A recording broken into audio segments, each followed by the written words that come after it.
একটা সুন্দর সুষ্ঠু পরিবেশ বজায় ছিল নতুন চেয়ারম্যান বোর্ড অফ ট্রাস্টিজের নেতৃত্বাধীন, কিন্তু এটা হঠাৎ করে প্রাক্তন কিছু ছাত্র এবং বর্তমান লর্ড যে রাঙ্গা যেটা নেতৃত্ব দিচ্ছে, আমাদের মনে হয় যে পূর্ববর্তী যে আমাদের চেয়ারম্যান ছিলেন ডক্টর মকবুল আহমেদ খান, তারা তাদের অনুসারী এবং তাদের মদতপুষ্ট হয়েই এই বিশ্ববিদ্যালয়ে এই গণ্ডগোলটা ঘটিয়েছিল।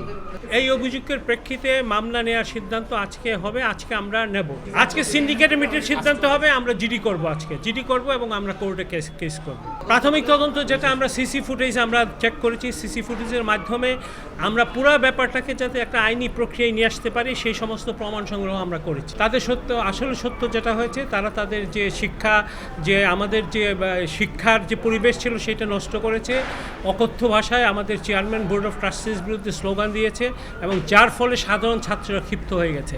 আপনারা যদি দেখেন, এখন কিন্তু ইউরোপিয়ান ইউনিভার্সিটিতে অনেক পরিবর্তন এসছে।